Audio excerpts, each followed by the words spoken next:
Qué gusto saludarles en esta hora y sean todos bienvenidos a nuestra transmisión del día de hoy, a este estudio que estamos haciendo del Evangelio de Mateo. ¿Qué tal si nos disponemos? ¿Qué tal si nos organizamos y ponemos esto en las manos de Dios?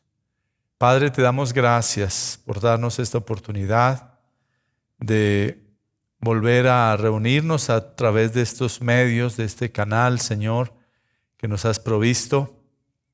Gracias por darnos este privilegio, Señor, el saber que podemos escudriñar tu palabra, que podemos acercarnos a ti.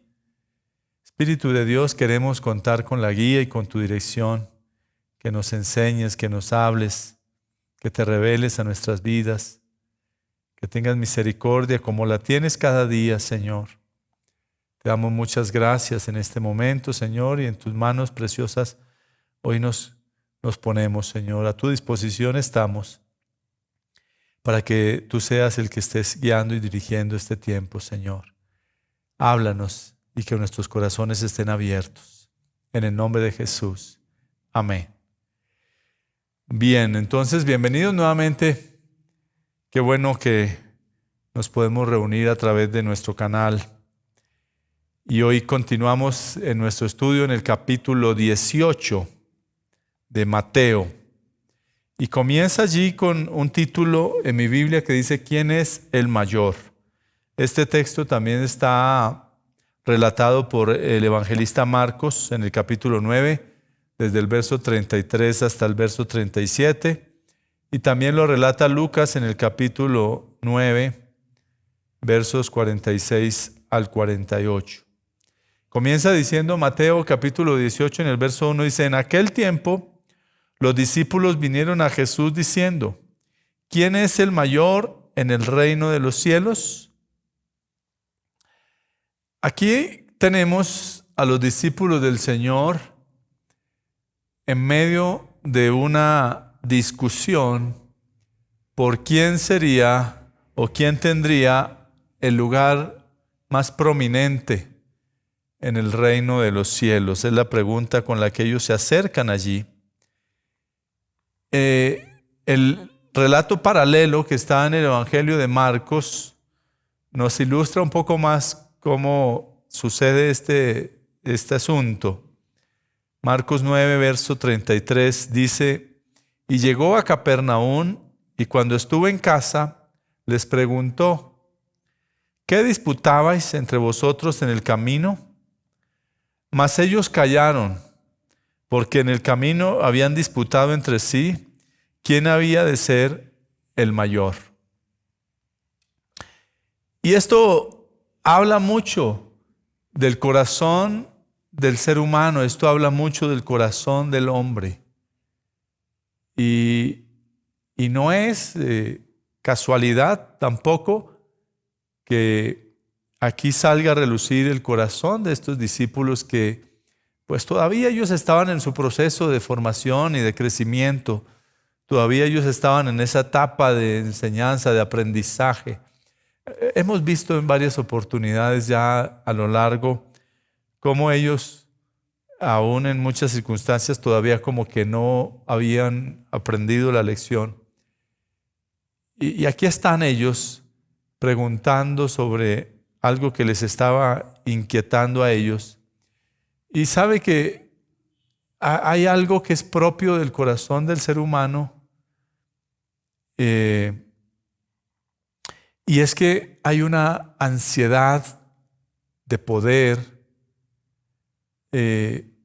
Ahora viene a mi mente lo que en otro texto también dice la palabra de Dios, que los gobernantes se enseñorean de las naciones.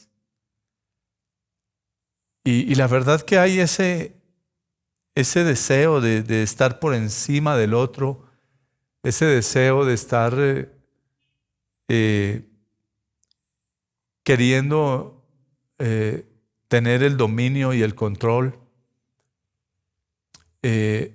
Incluso muchas veces pasando por encima del otro, sin importar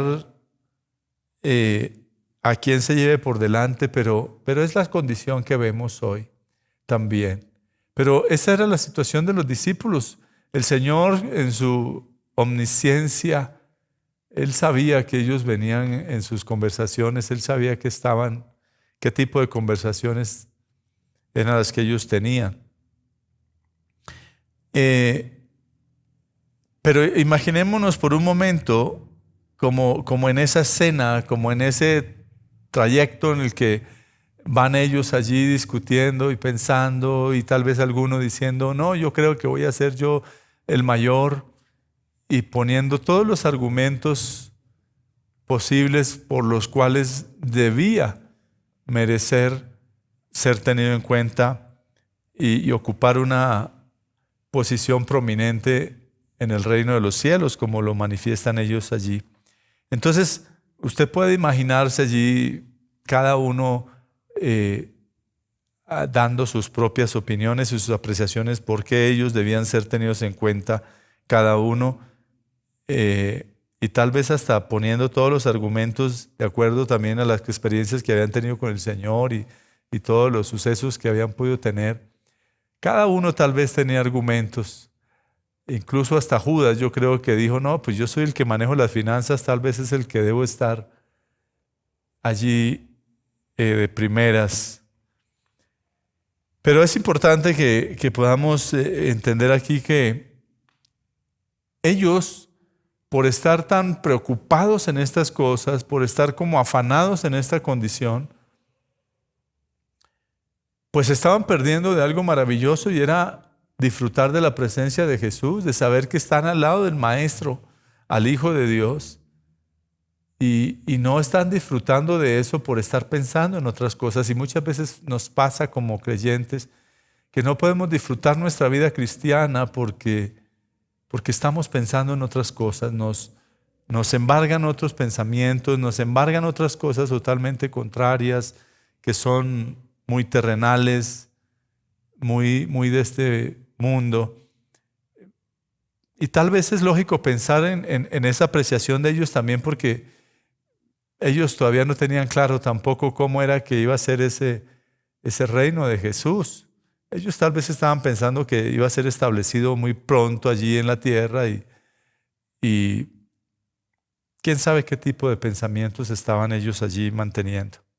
Entonces el Señor allí, en el verso 2 nos dice, y llamando Jesús a un niño, lo puso en medio de ellos y dijo, de cierto os digo que si no os volvéis y os hacéis como niños, no entraréis en el reino de los cielos.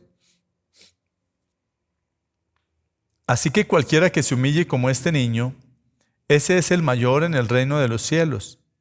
Y cualquiera que recibe en mi nombre a un niño como este, a mí me recibe.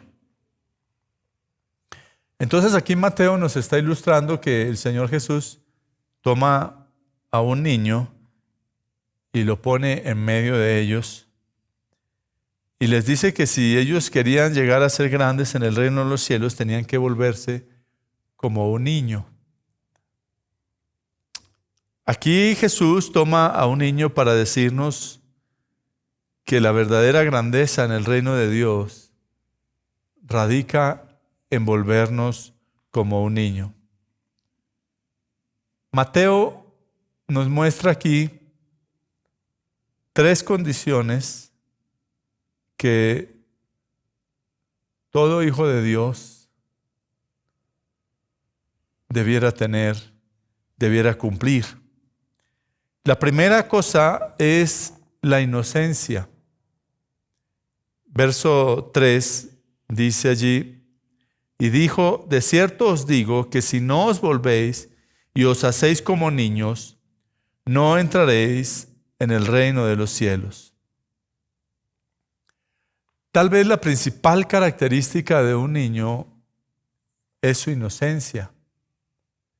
Un niño cree todo lo que se le dice. No hay ninguna malicia en su mente.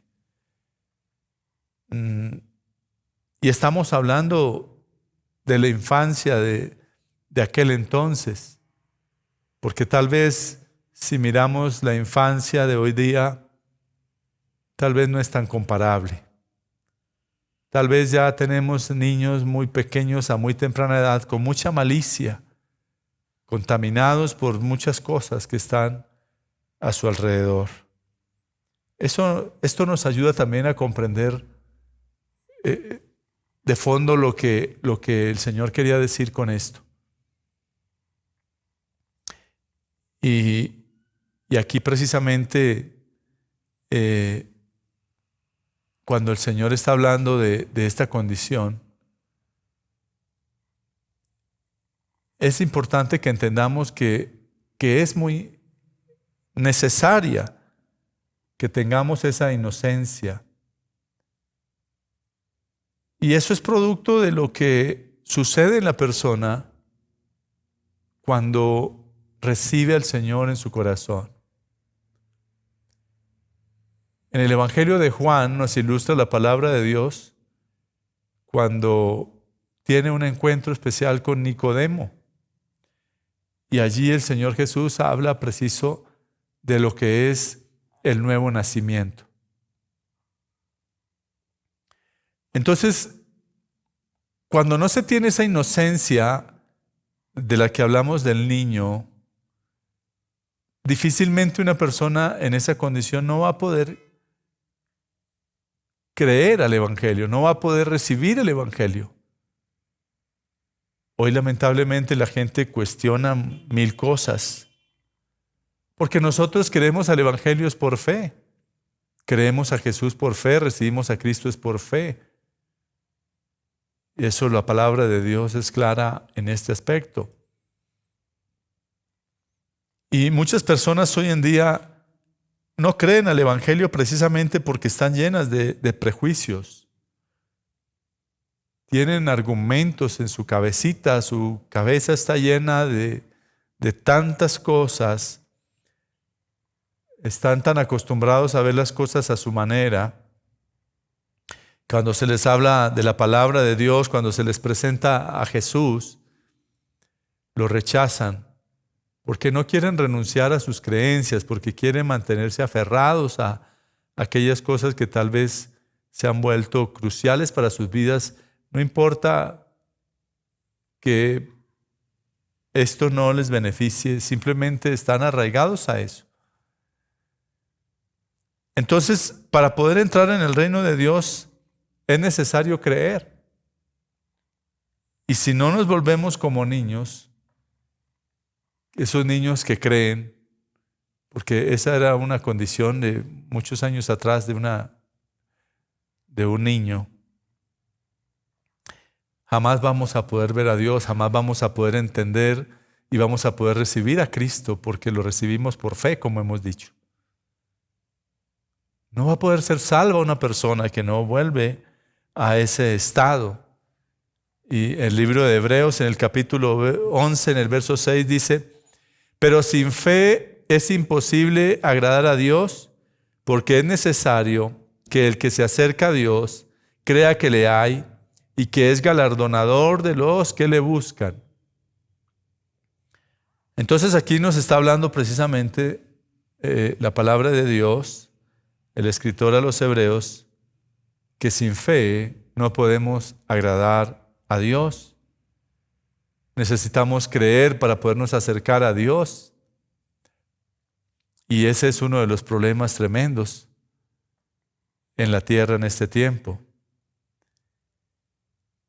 En el Evangelio de Juan, en el capítulo 3, en el verso 3, entonces dice el Señor: en verdad te digo que el que no nace de nuevo no puede ver el reino de Dios.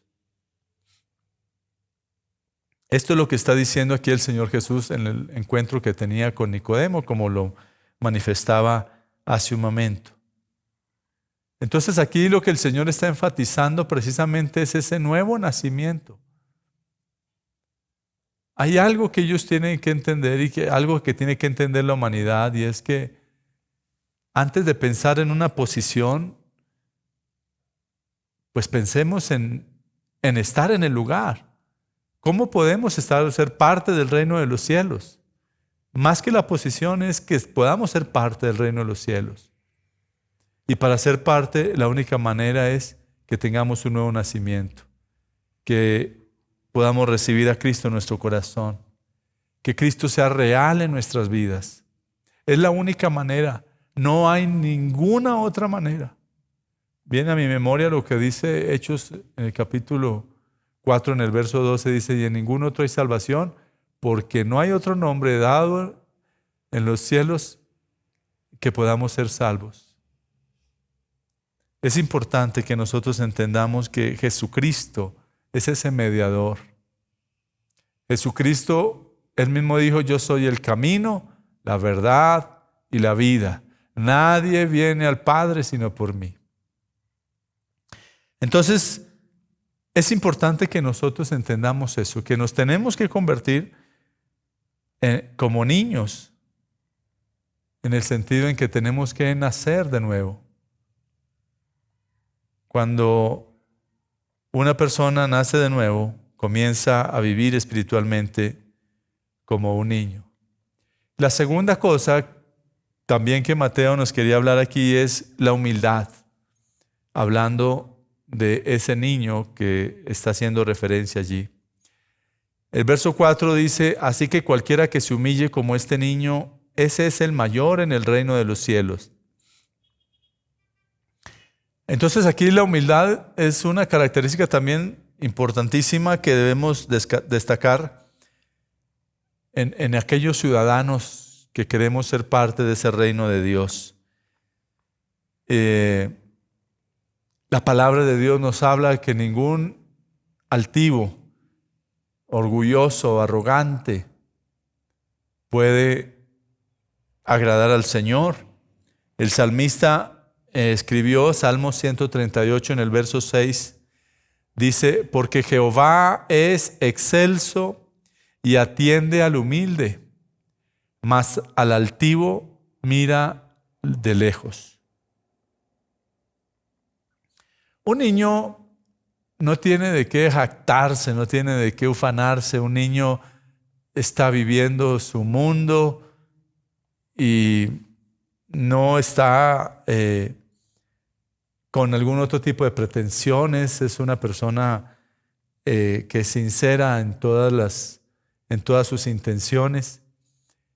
Y debo recalcar, como lo he venido haciendo, y es, si bien es cierto, hoy ya se ha perdido mucho esa parte de esa inocencia de nuestros niños, pero estamos hablando también de esa inocencia que en ese momento reflejaba un niño. Y muchos de los que ya estamos hoy tal vez escuchando este mensaje, lo más probable es que también podamos entender que hace muchos años atrás las cosas eran diferentes en cuanto a la niñez.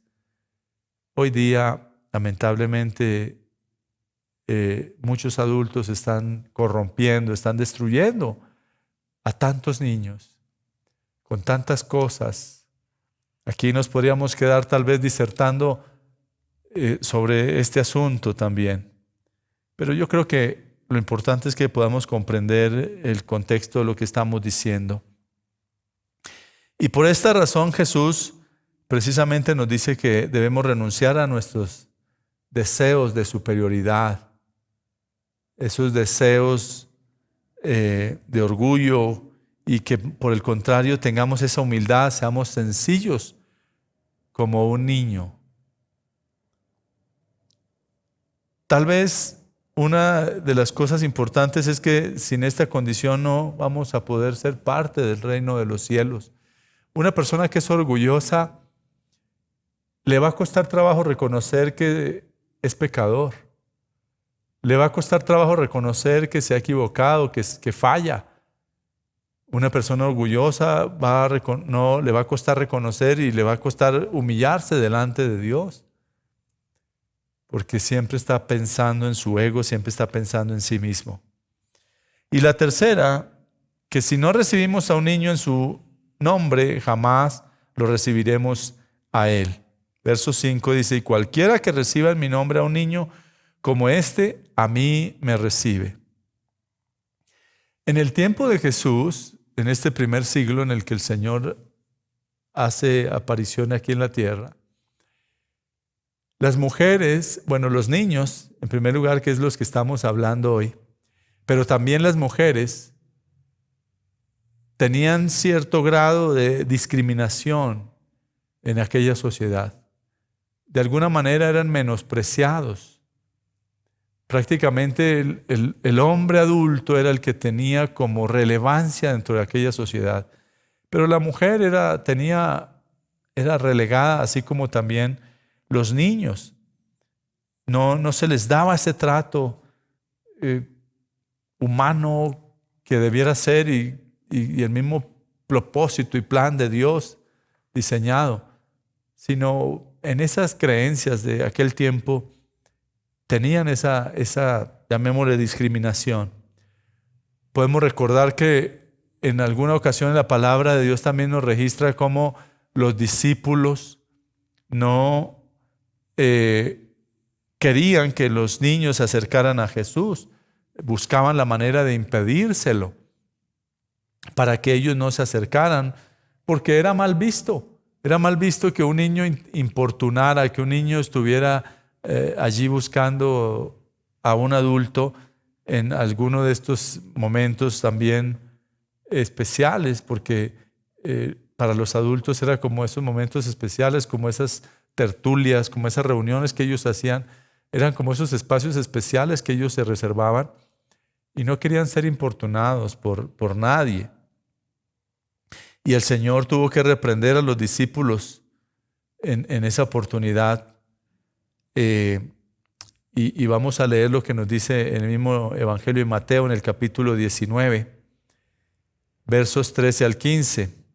Entonces le fueron presentados unos niños para que pusiese las manos sobre ellos y orase. Mire lo que dice enseguida. Y los discípulos les reprendieron. Pero Jesús dijo: dejad a los niños venir a mí y no se lo impidáis, porque de los tales es el reino de los cielos. Y habiendo puesto sobre ellos las manos, se fue de allí. Entonces note cómo aquí este texto de Mateo en el siguiente capítulo que estaremos estudiando pronto, nos está hablando preciso de esta situación que era propia en aquel tiempo, de cómo los niños tenían algún tipo de rechazo. Entonces, no solo debemos preocuparnos porque el mensaje del Evangelio llegue a los adultos, sino también a los niños, ya que también los niños necesitan ser salvos y ellos necesitan ser formados. Una de las cosas que dice el proverbista, Proverbios 22:6, dice: instruye al niño en su camino y aun cuando fuere viejo, no se apartará de él. Es importante que los niños de su temprana edad conozcan quién es Jesús y pongan su confianza en Jesús, pongan su fe en Jesús, entiendan que necesitan entregar sus corazones al Señor. Lamentablemente en muchos casos, en muchas familias no se le ha dado el valor y el cuidado en muchos hogares cristianos, y luego esos niños han crecido y no quieren saber nada de las cosas de Dios. Están alejados de Dios porque no se les orientó, no se les enseñó, no se tomó el tiempo. Y por eso la mejor manera de hacerlo es no impedirles que se acerquen al Señor. Hoy día muchos padres prefieren tener a sus hijos en una escuela de fútbol, de natación, de voleibol, de tal vez algunas clases de piano, tal vez, no sé, tantas actividades que prefieren hoy los padres, inclusive sacarlos de la ciudad, llevarlos de paseo, a que estén en la iglesia, a que asistan a la iglesia, por muchas otras cosas. Muchos inclusive hasta dejan a sus hijos en casa y van a la iglesia y no son conscientes del valor que tiene de poder recibir o que ellos reciban la palabra de Dios. A veces el ministerio de niños es mal percibido por las personas en la iglesia. Pero sabe, el ministerio de niños es tan importante y los maestros de niños son tan importantes porque son los que están dándole las bases de la palabra de Dios. Pero a veces también en la iglesia pensamos que es un espacio de entretenimiento, que es un espacio de diversión, que es un espacio para que ellos estén distraídos mientras los adultos están recibiendo la palabra de Dios. Casi que algo similar a lo que pasaba en el primer siglo, ¿no? Como que mejor no tenerlos importunando en nuestra reunión, que por allá estén en otro lado distraídos. Pero es un mal concepto. Eso no es lo que se hace en la escuela de niños de la iglesia. El propósito es que ellos sean fortalecidos, edificados en la palabra, y bendecimos hoy, aprovechamos este espacio, esta oportunidad para bendecir a cada maestro de niños, no solamente en nuestra iglesia, nuestra congregación, sino en cada iglesia donde estos maestros han dedicado su tiempo, su esfuerzo y toda su preparación y capacitación para llevarles el mensaje de la palabra de Dios. Que Dios sea bendiciendo grandemente estas vidas. Entonces, la verdadera grandeza en el reino de Dios está precisamente en volvernos como niños. Personas humildes, sencillas, personas que creemos en la palabra sin ningún tipo de avaricia, sino que el único deseo que haya es estar en su presencia. Es hermoso ver niños de 5, de 6, de 7 años que están en un tiempo de adoración al Señor y ellos están allí sin prejuicios, están adorando al Señor, están exaltando al Señor. Eso pasa en el corazón de un niño, pero luego van creciendo y pareciera que eso se va olvidando. Y luego pasa entonces a otro párrafo allí que dice ocasiones de caer. Esto también está en Marcos capítulo 9, verso 42 al 48 y en Lucas 17, versos 1 y 2. Dice aquí Mateo 18, verso 6, y cualquiera que haga tropezar a alguno de estos pequeños que creen en mí, mejor le fuera que se le colgase al cuello una piedra de molino de asno y que se le hundiese en lo profundo del mar. Ay del mundo por los tropiezos, porque es necesario que vengan tropiezos. Pero ay de aquel hombre por quien viene el tropiezo. Por tanto, si tu mano o tu pie te es ocasión de caer, córtalo y échalo de ti. Mejor te es entrar en la vida cojo o manco que teniendo 2 manos o 2 pies ser echado en el fuego eterno. Si tu ojo te es ocasión de caer, sácalo y échalo de ti. Mejor te es entrar con un solo ojo en la vida que teniendo 2 ojos ser echado en el infierno de fuego. Entonces aquí, después de que el Señor aclara el tema de quién es el mayor en el reino de los cielos, que ha tenido en alguna reunión allí con los discípulos, el Señor pasa a hablarles precisamente de la responsabilidad que tenemos en cuanto a la influencia sobre los demás. Yo creo que una de las cosas que la palabra de Dios es clara cuando nos dice que somos la sal de la tierra, que somos la luz del mundo, nos está diciendo precisamente eso. ¿De qué manera estamos influenciando? ¿De qué manera nosotros somos instrumentos de bendición para otras personas? ¿O de qué manera nosotros podemos llegar a ser tropiezo para otros? Entonces aquí esa analogía que el Señor está usando, preciso de la piedra de tropiezo, nos habla de las personas que hacen caer a otros, ya sea por un mal testimonio o por enseñar una doctrina distorsionada, porque son cosas también diferentes, pero que suceden y que son piedras de tropiezo.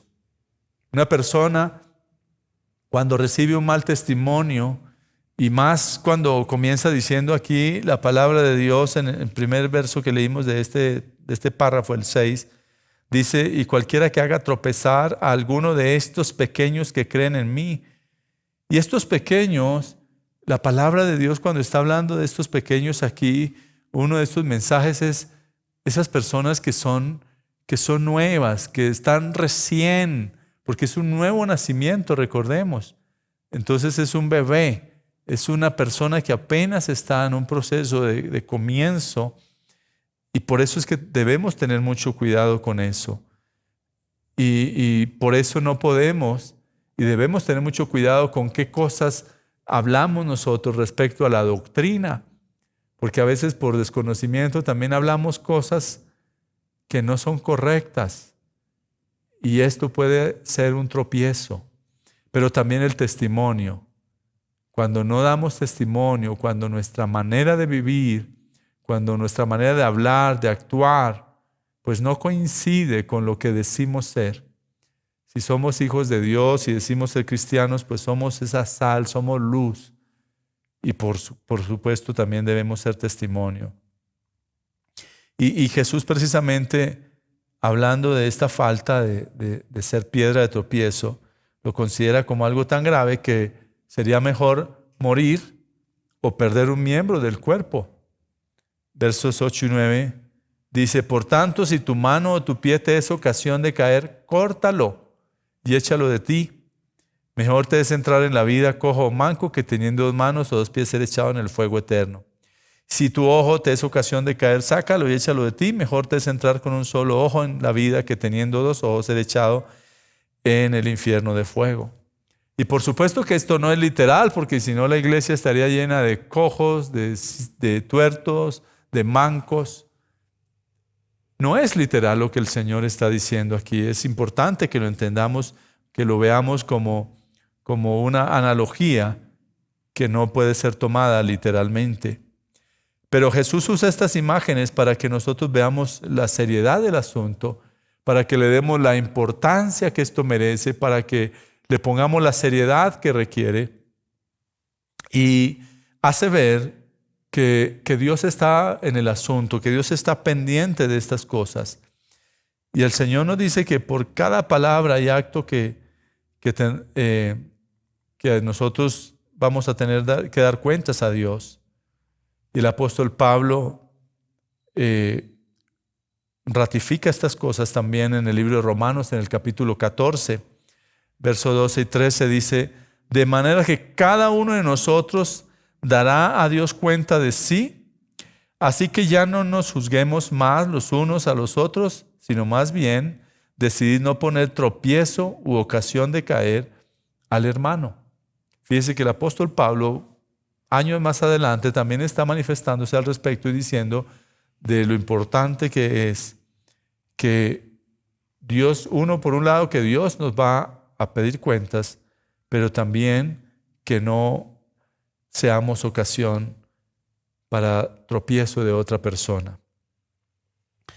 Y contrario a ser piedra de tropiezo, Jesús dijo a sus discípulos que su propósito era la salvación, y por eso viene ahora este siguiente párrafo que está aquí en el verso 10, que se ilustra aquí en la Biblia con la parábola de la oveja perdida, que también está en el Evangelio de Lucas en el capítulo 15, desde el verso 3 al verso 7.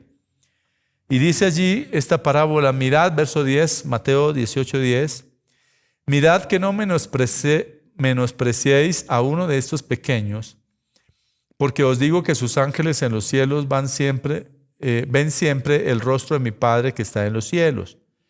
Porque el Hijo del Hombre ha venido para salvar lo que se había perdido. ¿Qué os parece?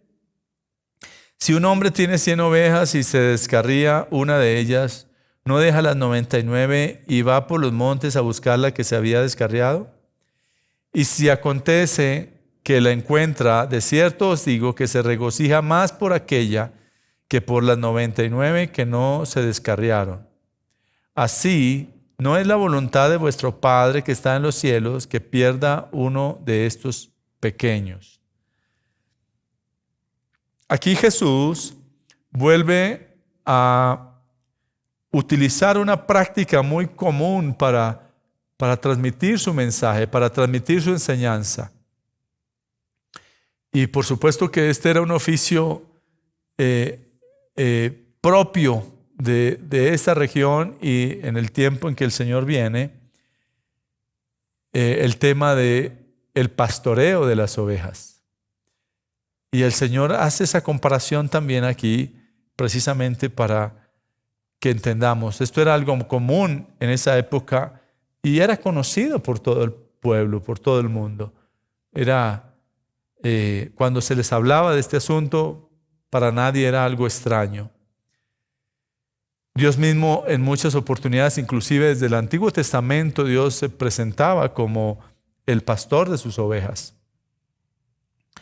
Para que podamos comprender un poco mejor este texto que nos relata aquí Mateo, vamos a verlo desde la perspectiva de Lucas, el texto paralelo que está en el capítulo 15 de Lucas, desde el verso 3 en adelante, y dice: entonces él refirió esta parábola diciendo: ¿qué hombre de vosotros, teniendo 100 ovejas, si pierde una de ellas, no deja las 99 en el desierto y va tras la que se perdió hasta encontrarla?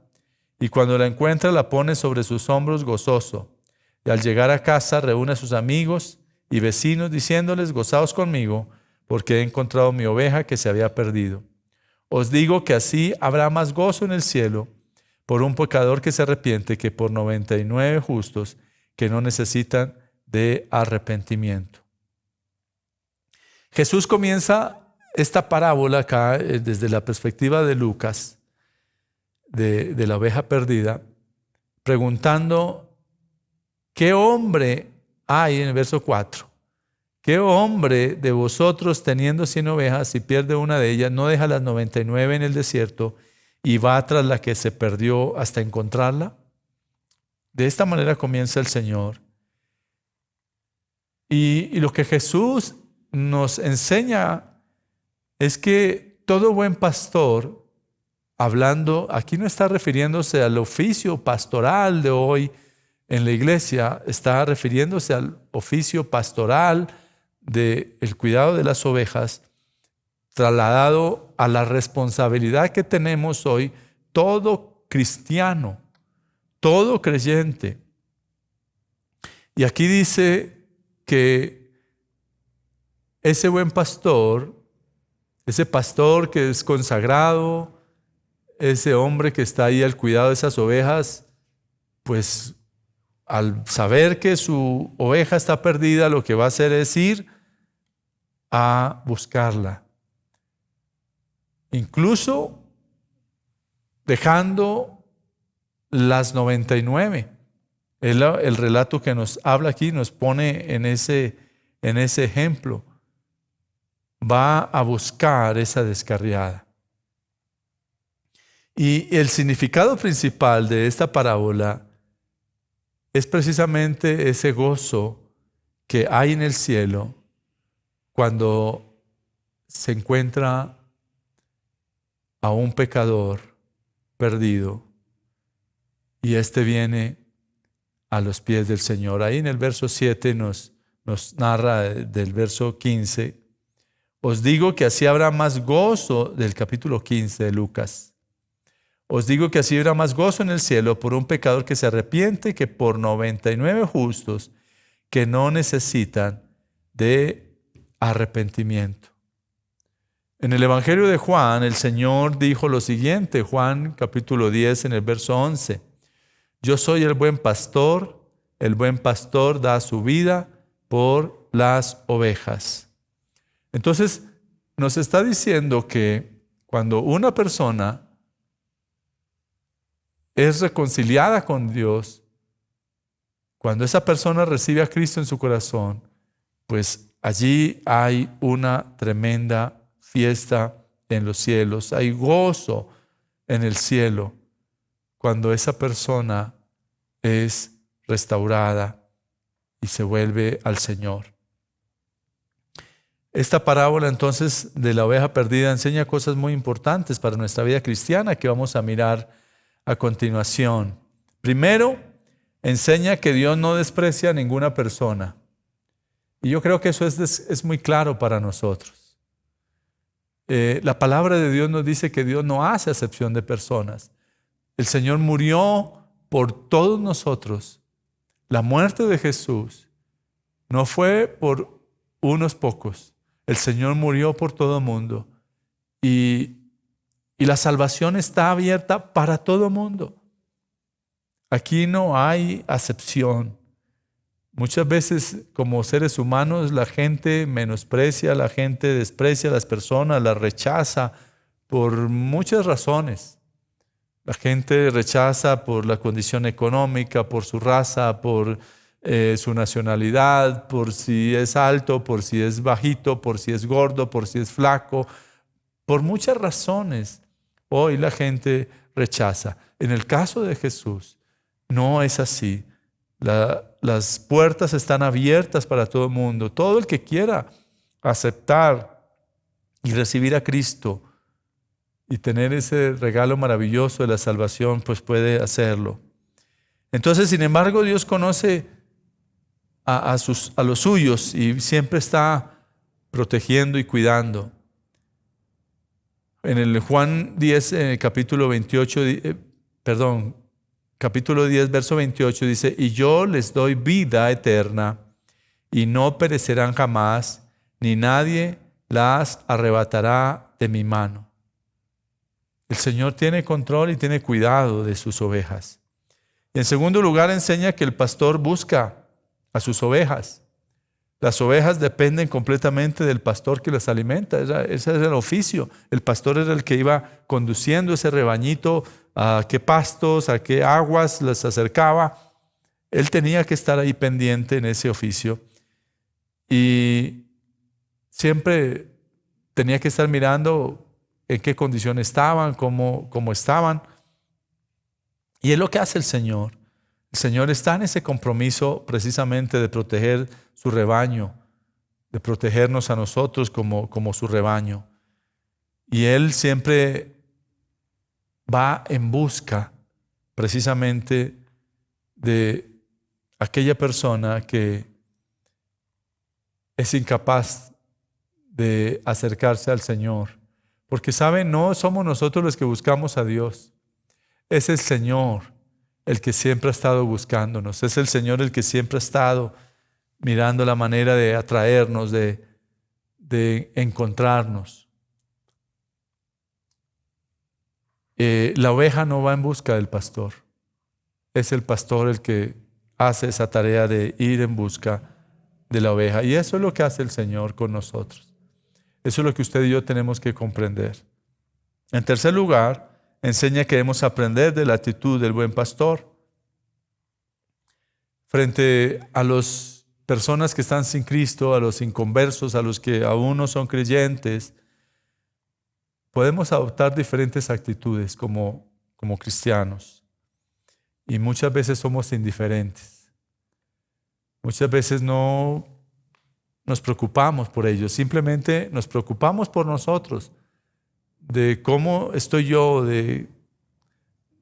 me intereso por mí solamente, pero no estoy interesado muchas veces ni siquiera por nuestra propia familia.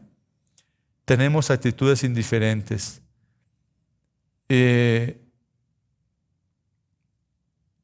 La parábola de la oveja perdida también aquí nos exhorta sobre el peligro de ser como los escribas y los fariseos.